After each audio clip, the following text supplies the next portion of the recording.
Do you know how long it takes to make pasta from scratch? 1 hour. Yeah, 1. Grab your aprons. Let's make pasta.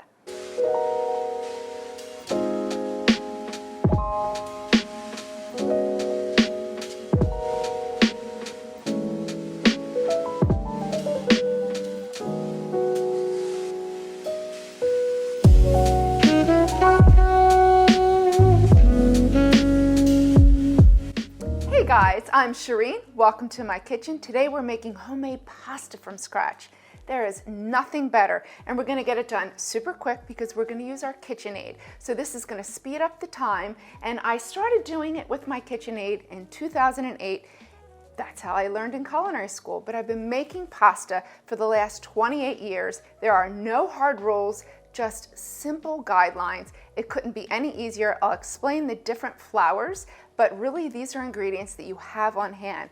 Flour, salt, eggs, a splash of water, really that's it. So first to get started, let's make the pasta dough. So you're gonna wanna use a scale to measure out your flour. That's just gonna give you those accurate measurements. So we went 162 grams or 5.5 ounces of all-purpose flour. You could totally use all-purpose flour or Italian 00 flour. It's just hard to find here in the United States, or you could buy it online.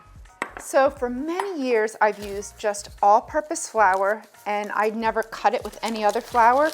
Recently, I've been using semolina and flour, and I found that it gave a nice chewy texture. We're gonna do 157 grams of semolina or 5.5 ounces.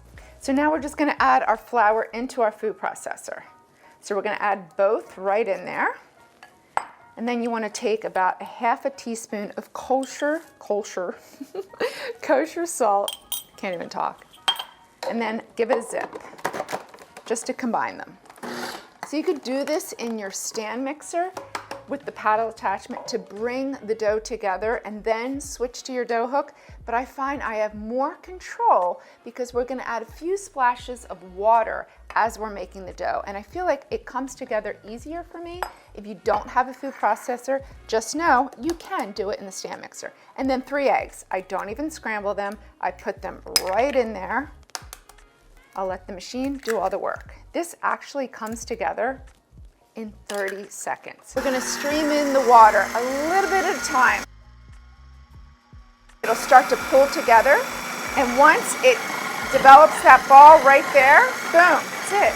That's it. So we only added about 2 tablespoons, but I may add 1 tablespoon. You may need 3 tablespoons, depending on the climate, the humidity of where you live. And now we're just gonna knead the dough with our hands from anywhere from 2 to 4 minutes. So you just want the warmth of your hands to develop that elasticity and the gluten in the flour. If you feel like it's sticking, just lightly flour your work surface. As you're kneading it, you just want to take the heel of the palm of your hand and then just give it a 1/4 turn and push. You just want to see that the dough comes together and it has a nice smooth texture. So we've kneaded the dough for several minutes, and then you just want to take a little bit of olive oil and then just coat the surface, just a touch. I like to do that so that way the dough doesn't create a skin, and then cover the dough with plastic wrap and leave it at room temperature for 30 minutes. So we want to let the dough rest and relax the glutens. And while that's happening, we can make our homemade marinara or any sauce that you want to prepare. Get your pot of boiling water on the back burner, and that way, after you're done rolling it out, you can make your pasta. So it's been 30 minutes, our dough has rested. So now we're just going to divide the dough ball using our bench scraper into 4 equal portions.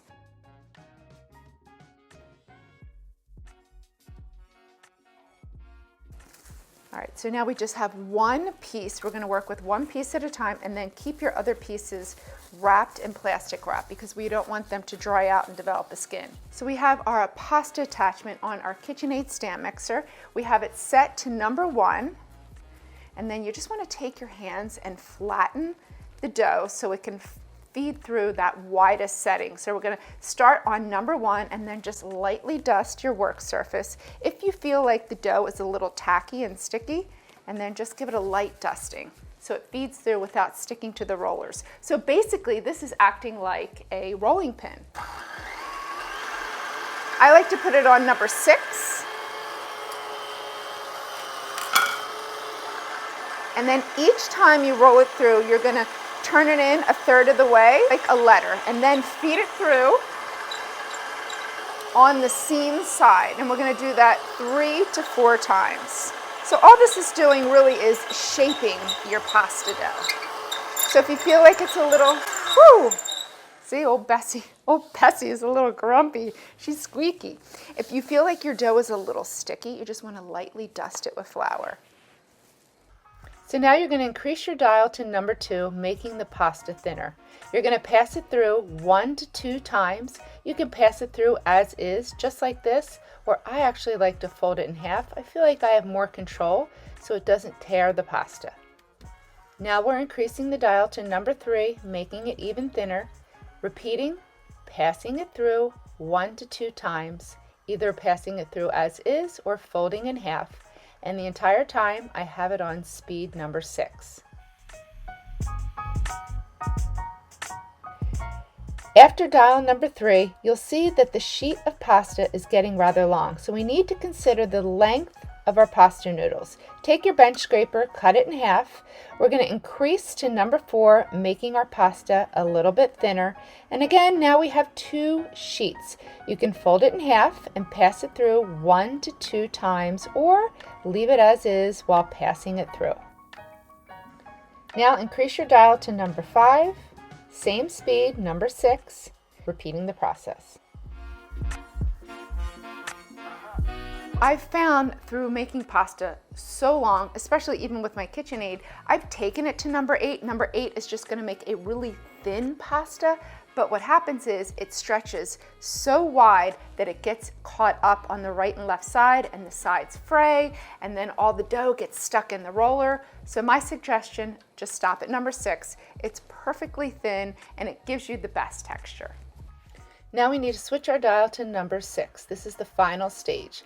We're just going to pass it through 1 time, do not fold, and that's it. We're done. Transfer the pasta sheets to a baking sheet lined with parchment. This is to ensure they don't stick. At this point, you could make lasagna, ravioli, tortellini, just to name a few. And cover with a dry towel while working. All right, so we've rolled out all of our pasta dough. Now you just want to change your attachment. So you can just choose whatever one you want. Now on speed number 6, we're just going to run each sheet through. And there's our pasta. So now we're going to use our semolina. So you just want to dust it lightly with semolina. So I don't like to dry my pasta. I've never dried my pasta. I found it's easier to store when you don't, and I just like the texture a little bit better. I don't know, I don't dry my pasta. So here's what I do. I just toss it lightly in the semolina, create these little nests, take your sheet pan, and then you're just going to put these little nest bundles right on your sheet pan, just like this. Keep it covered because we don't want to dry it out. And then you can leave it just like this in your refrigerator for up to 3 days, tightly covered. So I like to put a piece of parchment paper, then add my towel on top, and then I'll wrap it in plastic wrap into the refrigerator for 3 days, or just keep it at room temperature until you're ready. I mean, we're ready. Our water is boiling. Let's make our pasta.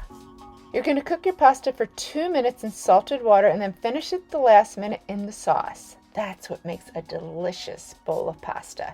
And then just a little chefy tip, you're going to twirl your pasta with tongs and slowly release for beautiful presentation.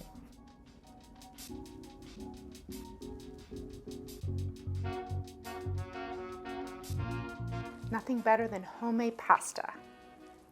Now we have to taste.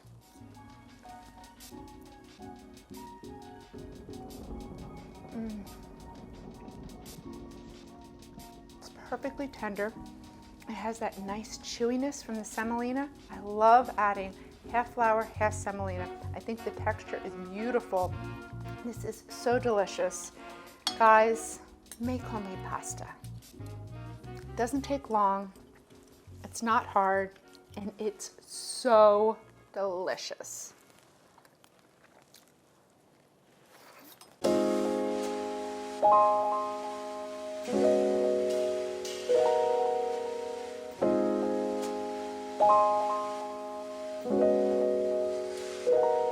And there you have it, homemade pasta that you can make at home. Instead of dinner reservations this weekend, why not make homemade pasta with your loved one? That's the best dinner ever. And you did it. If you like this video, you learned something, give me a thumbs up, comment in the comment box below. Be sure to subscribe. I do roll out a new homemade, made easy recipe video each week. And if you want to pair this pasta with my shrimp fra diavolo, you can click this video link right here or click this one and I'll meet you over there.